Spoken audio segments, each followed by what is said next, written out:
चंद्रशेखर आजाद की भीम आर्मी उत्तर प्रदेश में अकेले चुनाव लड़ेगी। सपा से झटका मिलने के बाद चंद्रशेखर ने यह फैसला लिया है, जिसका उन्होंने प्रेस कॉन्फ्रेंस में ऐलान किया। कांग्रेस से गठबंधन के सवाल पर चंद्रशेखर ने कहा कि शाम तक वह चौंकाने वाली खबर सुना सकते हैं। चंद्रशेखर ने भारतीय समाज पार्टी के उम्मीदवारों की पहली लिस्ट जारी की। साथ ही ये भी कहा कि अगर पार्टी ने तय किया तो वो गोरखपुर से चुनाव लड़ेंगे। चंद्रशेखर आजाद ने अखिलेश यादव पर भी आरोप लगाए। कहा गया कि उनको पहले 25 सीट का वादा किया गया था। चंद्रशेखर बोले कि उन्हें विधायक और मंत्री पद का ऑफर मिला था, जिसे उन्होंने नकार दिया।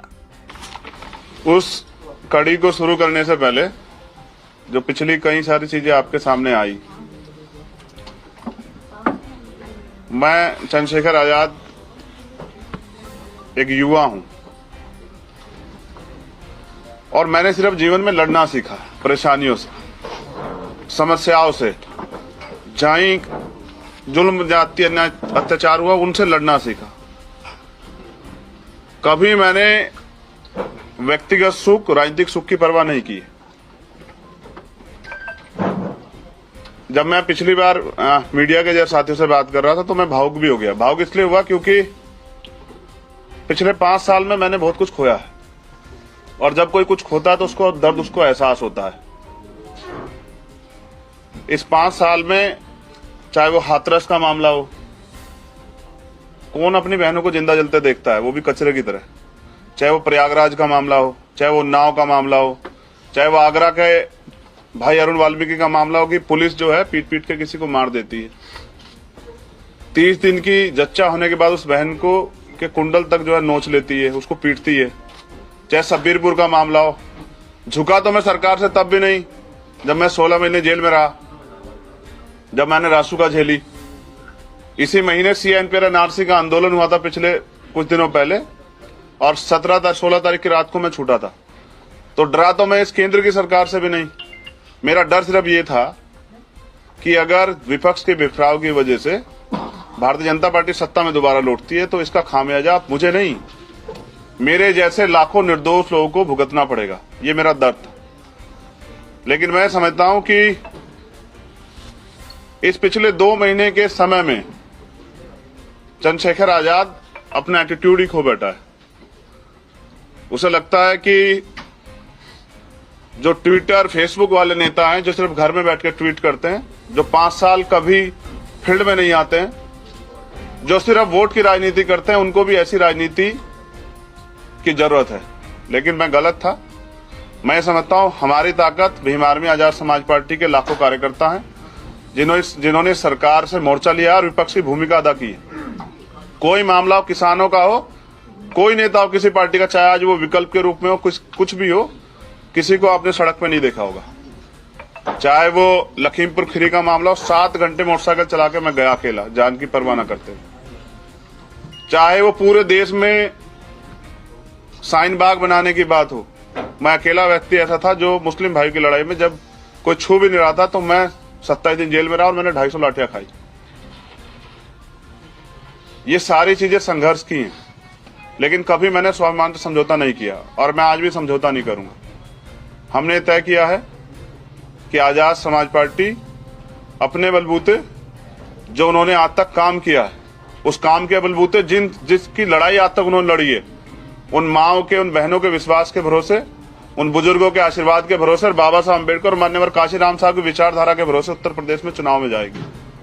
और मैं एक युवा हूं, अगर आज मैं डर जाता हूं, स्थापित नेताओं के सामने घुटने टेक देता हूं, तो मैं समझता हूं कल कोई गरीब युवा हिम्मत नहीं दिखा पाएगा, वो हौसला नहीं कर पाएगा कि वो परिवर्तन के लिए लड़े और वो तमाम तरह की ताकतों के खिलाफ खड़ा होकर अपने देश के बारे में सोचे।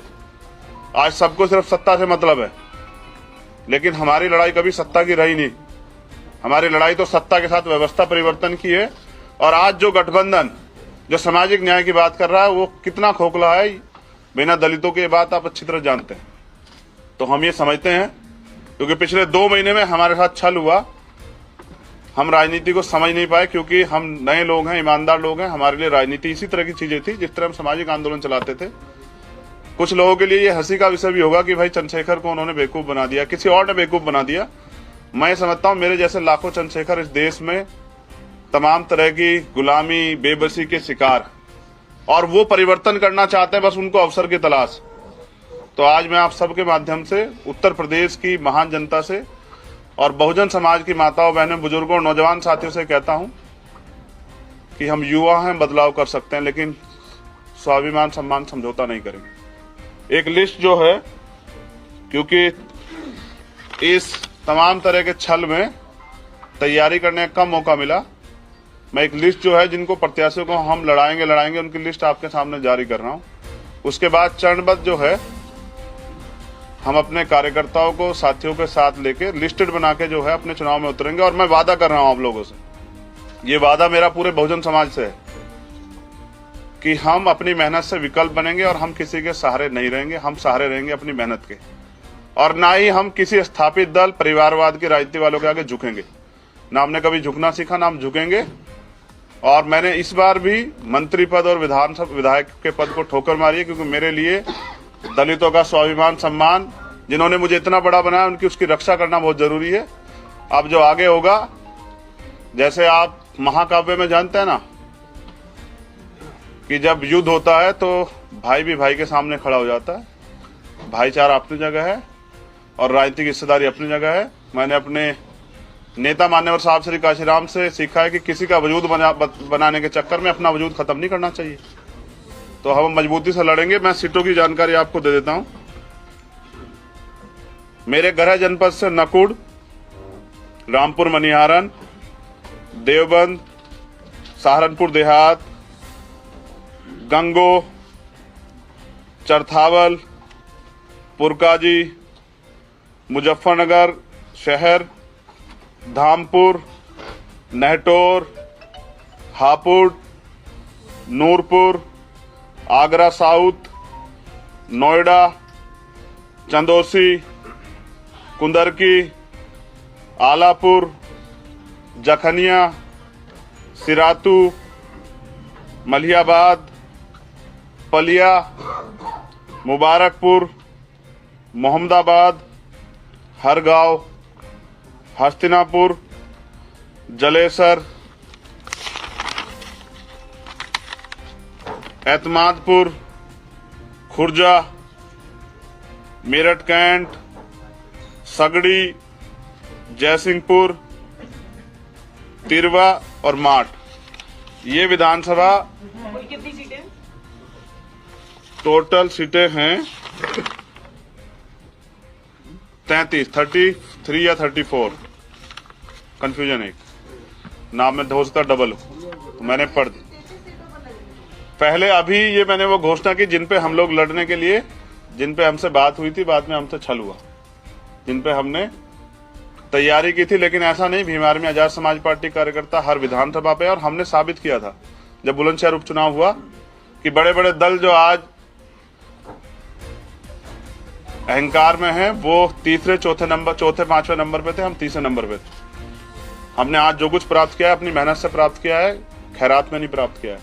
और अगर आज युवाओं के इस लड़ाई में मैं कमजोर पड़ गया ना, मैंने फिर कहा कि फिर कोई सत्ता के आगे लड़ेगा नहीं, फिर कोई भगत सिंह नहीं पैदा होगा, फिर कोई उधम सिंह नहीं पैदा होगा। तो मेरी लड़ाई ईमानदारी की है, मेरी लड़ाई सत्य की है, और सत्य कभी पराजित नहीं हुआ है। मैं ये भी वादा करता हूं कि जब चुनाव के रिजल्ट आएंगे तो आप देखिए आजाद समाज पार्टी अपनी ताकत, मेहनत से ये साबित करेगी। और जब सरकार बनाने के लिए किसी को हमारी जरूरत पड़ेगी, तब हम भाजपा को रोकने के लिए फिर सबकी मदद करेंगे। लेकिन अहंकार अच्छा नहीं होता है। तो आप यहाँ सब आए, आपका बहुत बहुत धन्यवाद। अब आपका कोई भी क्वेश्चन है तो आप अपने रख सकते हैं। बात कर रहे हैं, आपके साथ किसने धोखा किया और क्या होता जो आप मंजूर कर पाते, जो आपको लगता है कि धोखा नहीं हुआ, लेकिन आपको नहीं हुआ तो आपको लगता है कि धोखा हुआ? देखिए, मैं समझता हूँ जब आप अपनी बात से पलटते हैं ना, तो आप धोखा करते हैं। मैंने कभी नहीं बोला, लेकिन मैं आज बताता हूं कि मेरे साथ 25 सीटों पे वार्ता हुई थी। इसके पीछे कारण भी बता देता हूं। कारण ये था कि इस उत्तर प्रदेश में अपनी पार्टी रिकॉग्नाइज कराने के लिए आपको कम से कम 14 एमएलए जीतने पड़ेंगे, या फिर आपको 80 लाख वोट चाहिए। तो 14 एमएलए लड़के 14 एमएलए नहीं जीते जाते, इसलिए मेरी पहली वार्ता 25 सीटों पे हुई थी और मुझे विश्वास दिलाया गया था कि आपके साथ धोखा नहीं होगा। आज मैं एक बड़ी लाइन खींचता हूं, मैं कभी इसका जिक्र नहीं करूंगा। मैंने बंद कमरे की बात को बाहर नहीं लाया था, लेकिन ये गलती जिनके द्वारा हुई है, चुनाव के बाद उनको इस बात का पछतावा होगा, मेरा वादा है। कुल कितनी सीटों पर आगे चुनाव लड़ेंगे? सभी सीटों पे चुनाव लड़ेंगे। आज शाम के टाइम में हो सकता है आपको कोई बड़ी खबर भी दे दूं, क्योंकि ये तो मैंने घोषणा उनकी की है, जिन सीटों पे मुझे चुनाव लड़ना ही लड़ना, इनको हम नहीं छोड़ने वाले। ये 33 सीटें बोल। हाँ। अब आप केवल अकेले ही लड़ेंगे या किसी से गठबंधन? मैंने क्या कहा अब आप केवल कि आज का समय दिया गया था 18 तारीख तक का, जिन नेताजी के पास मैं गया था कि हम उत्तर प्रदेश में भारतीय जनता पार्टी को रोक दे, तो उनके साथ नहीं जा रहे हैं। इस बात की घोषणा मैंने आज कर दी है कि उनके साथ नहीं जा रहे हैं। और अब तो वो अगर 100 सीट देके बुलाएंगे तो भी नहीं जाएंगे, क्योंकि लड़ाई स्वाभिमान सम्मान की। ऐसी खबर छपी है कि भाई की तरह सहायता कर सकते हैं अखिलेश यादव। हाँ, सहायता करेंगे, सहायता करने के लिए तो गए थे, लेकिन भाई की तरह वकील तो आपका सम्मान रखा जाएगा। वकील है हम और पढ़े लिखे हैं।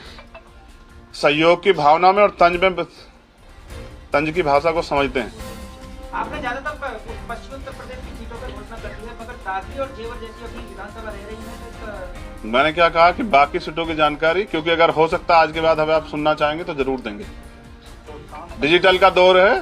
भीम आर्मी आजाद समाज पार्टी के कार्यकर्ता बहुत मजबूत है, गांव-गांव तक है। तो शाम तक किसी से गठबंधन? लेकिन आपने कहा कि जिनसे बात हो रही थी उनसे नहीं, बाकी के लिए विकल्प खुला है क्या? जी, खुला है, बिल्कुल सत्य है। और छोटे छोटे दल अभी 50 की संख्या में मेरे ऑफिस पे बैठे हुए हैं, लेकिन आज मैंने समय दिया था, आपसे बात करनी थी, वो बात क्लियर करनी थी जहां लड़ाई लड़ी गई थी। लेकिन मैं समझता हूं, एक साथी हमारे वहां हैं जिन्होंने कहा कि मैं अपने हिस्से की 2 सीट दे दूंगा। मैं उनको ये वादा करता हूं कि जिस सीट से वो लड़ेंगे, आजाद समाज पार्टी वहां प्रत्याशी नहीं उतारेगी, मैं उनका समर्थन करूंगा, क्योंकि मेरी लड़ाई आरएसएस और भाजपा से थी, उनसे तो कभी थी नहीं। और भी अगर स्वामी प्रसाद मौर्य जहां लड़ेंगे, मैं वहां भी उनका समर्थन करूंगा, मैं उनके खिलाफ प्रत्याशी नहीं उतारूंगा। मेरी लड़ाई जो है वो बहुजन समाज के लोगों से नहीं, वो आरएसएस बीजेपी के लोगों से है, और मैं उसको लड़ूंगा। कांग्रेस से गठबंधन हो सकता है क्या? मैंने क्या कहा कि शाम तक आपके सामने सारी चीजें बड़े प्लेटफॉर्म से भी रख सकते हैं। जी, आप छोटे भाई कह रहे थे खुद को, छोटे भाई की तरह हमें एक्सेप्ट करें अखिलेश यादव, तो आप बसपा के पास क्यों नहीं जाते? बहन जी के पास क्यों नहीं जाते? आप रिश्ते में भी आप खुद कहते हैं कि मैं उनसे छोटा हूँ, बुआ है वो मेरी, तो आप बसपा से क्यों गठबंधन की बात नहीं करते? 2 साल से प्रयास कर रहा हूँ, आप बात करवा दीजिए। आप बात करवा देंगी तो मैं जवान वाला हूँ, बहनों से कभी झूठे वादे नहीं करता हूँ। मैंने कभी अपनी माँ को दिया हुआ वचन नहीं तोड़ा है। आप बात करा दीजिए, मैं सोचूंगा, और हो सकता है कि मैं उनके लिए, उनके सम्मान में और बड़ा काम कर दूं। क्या आप चुनाव मेरे लिए राजनीतिक सुख नहीं, मेरे लिए, क्योंकि मैंने 5 साल ना मैंने देखा है, जब शब्बीरपुर में हमारे घर जलाए गए तो ये जो नेता विपक्ष वाले ना, कोई नहीं आया था। क्या पिछले 5 साल में आपने देखा जो आज मुख्य विपक्ष है, किसी दलित के घर जाते उसकी दुख पीड़ा में, तो जो दलितों के आंसू नहीं पूछ सकता, जिनके सरकार में दलित अधिकारियों ने खून के आंसू रोए हों, वो समाज जो है ना, अपने हक अधिकार की लड़ाई लड़ना जानता है। चंद्रशेखर जी, आप किस सीट पर चुनाव लड़ेंगे? मैंने ये बात कही थी कि पार्टी जो आदेश करेगी, अगर मैं पार्टी आज भी आदेश करेगी, हमारे लीडर्स यहाँ बैठे हुए हैं, अध्यक्ष जी भी यहाँ बैठे हैं, प्रदेश अध्यक्ष जी, तो मैं लड़ूंगा गोरखपुर जाके। पहले ये था कि एक बड़ा गठबंधन में उसमें ये सहायता थी कि मुझे कम काम करना पड़ता, मैं अपनी सीट पे जाकर लड़ता, लेकिन अब मुझे अपनी लड़ाई अपने साथियों के साथ मिलकर अकेले लड़नी है, तो मैं समझता हूं कि जहां जरूरत मेरी होगी वहां ज्यादा रहूंगा। हम पे उत्तराखंड का भी चुनाव, उत्तराखंड में भी हमारे 8 प्रत्याशी डिक्लेयर हो चुके हैं। देखिए, मुझे एक भाई ने मुझसे कहा था, आपके चैनल से वो जान जाएंगे, कि अगर चुनाव में हार जीत से डरना नहीं चाहिए, आप जाके लड़ो, क्या पता अगला 2027 आपका हो। और ये कही थी एक साथी ने बात, मैं आज उनसे कहता हूं कि मैं लड़ूंगा और हम सब मिलकर लड़ेंगे। दलितों ने लोकतंत्र बचाने के लिए, संविधान बचाने के लिए, ये अन्याय अत्याचार और जिस तरह से पूरे संविधान को खत्म करने का प्रयास किया जा रहा है, बहनों के सम्मान के लिए फैसला लिया था कि हम गठबंधन में जाएंगे, और अब उन्होंने फैसला लिया है कि वो किसी भी कीमत पे। एक चीज मुझसे छूट गई थी, मैं बता दूं कि आपको हमारे टिकटों में देखने को मिलेगा सामाजिक न्याय। जिसकी इतनी संख्या बारी उसकी इतनी हिस्सेदारी आपको देखने को मिलेगा। तो 30% टिकट दलितों को मिलेंगे, जनरल सीट पे भी दलित समाज के लोगों को लड़ाएंगे। दूसरा उसके बाद 42% से 45% जो पिछड़े वर्ग के लोग हैं उनको टिकट दिए जाएंगे, जिसमें हिंदू धर्म के पिछड़े वर्ग के भी लोग हैं और मुस्लिम धर्म के पिछड़े वर्ग के भी लोग। उसके बाद 5% हम लोग एसटी के लोगों को भी टिकट देंगे और बाकी जो टिकट है वो हमारा जो अन्य धार्मिक अल्पसंख्यक है, मुस्लिम, सिख, बौद्ध, जैन, पारसी, 18% मुस्लिमों को और बाकी सबको मिला के 23% टिकट हम लोग देने का काम करेंगे। हम सामाजिक न्याय जानते भी हैं और पहचानते भी और इसी में पैदा हुए हैं। हमारे नेता मान्यवर काशीराम और डॉक्टर अंबेडकर दोनों हैं। हमने लड़ाई लड़ी है और इतिहास गवाह दलितों ने कभी इतना इस देश को धोखा दिया, इतना अपमान सहने के बाद, जाति सहने के बाद, और ना ही किसी और को धोखा दिया। जैसे नेताजी ने कल कहा था, एक नेताजी ने, कि ये लड़ाई बहुत लंबी है, राम मनोहर लोहिया जी और बाबा साहब लड़े और मान्यवर काशीराम साहब और नेताजी मिलकर लड़े। तो इस लड़ाई में मैं आपसे जानना चाहता, धोखा किसने दिया था?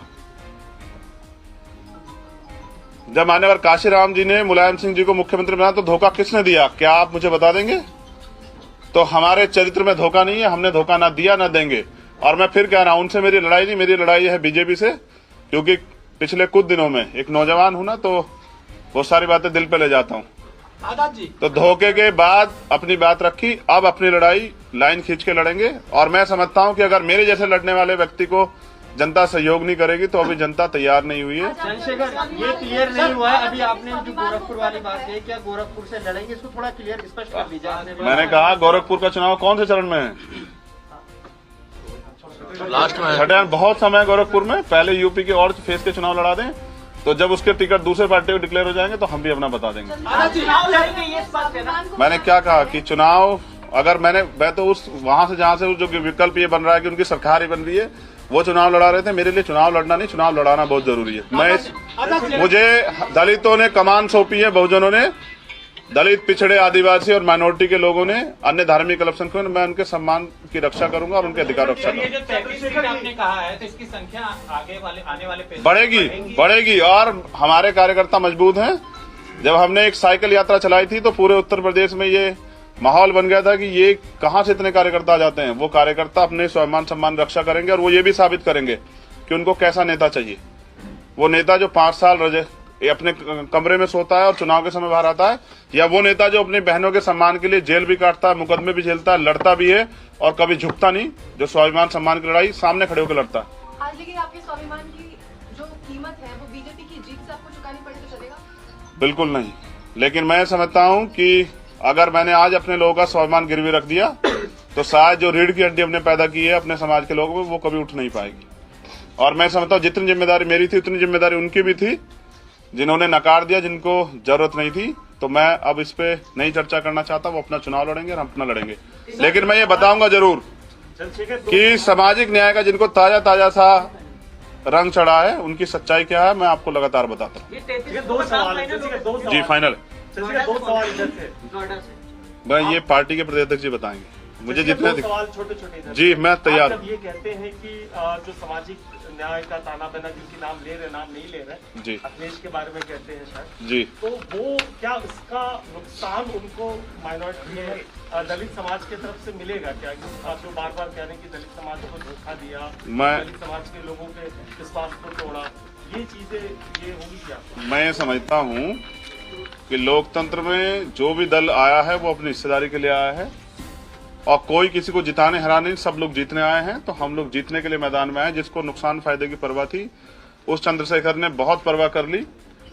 इतना झुकाव तो चंद्रशेखर ने तब भी नहीं लिया जब उसके जीवन पे भी जो है ना, जीवन रक्षा पे भी बात आई थी, तब भी उसने इतना झुकाव नहीं लिया। ये लड़ाई सिर्फ जो है लोकतंत्र बचाने की और उत्तर प्रदेश बचाने की थी, क्योंकि नेताजी चुनाव के बाद अगर सरकार नहीं बनेगी तो लगा के ईवीएम पे आरोप घर में बैठ जाएंगे सारे नेता। सड़क पे सिर्फ चंद्रशेखर आजाद दिखाई देगा अगले 5 साल भी आपको। जब अखिलेश यादव से पूछा गया गठबंधन में उन्होंने 2 सीटें, उन्होंने आरोप आप पर लगाया, जब 2 सीटों की देने की बात हुई तो वो किसी से फोन पर बात करने के लिए गए और उसके बाद उन्होंने मना कर दिया। वो आप ही पर कह रहे हैं, किससे बात हुई थी आपकी तक? देखिए यही तो पीड़ा है कि जब आदमी व्यक्ति की पहचान नहीं कर पाता तो फिर उसका खामियाजा भुगतना पड़ता है। अभी जो लोग उनके पास आए वो पहले कौन से दल में थे? मैं ये समझता हूं कि हमारे यहाँ लोकतंत्र है और हमारे यहाँ फैसले भीम आर्मी की टीम लेती है। आजाद समाज पार्टी हमारा राजनीतिक दल है, लेकिन हमारी असली ताकत भीम आर्मी है और हम जो भी फैसला लेते हैं, देखिए आप भी अगर मेरे पास आए किसी प्रस्ताव को लेके और उस प्रस्ताव से ऊपर नीचे कहीं बात होगी तो क्या आप अपने आप फैसला ले लेंगे? मैंने फैसला इसलिए लिया क्योंकि मुझे पूछना था, जिस प्रस्ताव पे मैं गया था उस प्रस्ताव को वहां खत्म कर दिया गया, एक नया प्रस्ताव आया तो मुझे पूछना था उन लोगों से जो हमारे लीडर्स हैं भीम आर्मी के कि भाई अब हमारा ये प्रस्ताव है, हमें क्या निर्णय लेना है। और जब उन्होंने कहा कि आपको अपने स्वाभिमान सम्मान की रक्षा करनी है तो मैंने मना कर दिया कि मेरे लिए विधायक और मंत्री पद का कोई पद मायने नहीं रखता, मैं इसको ठोकर मारता हूँ। अब हम लड़ाई अपने बलबूते लड़ेंगे।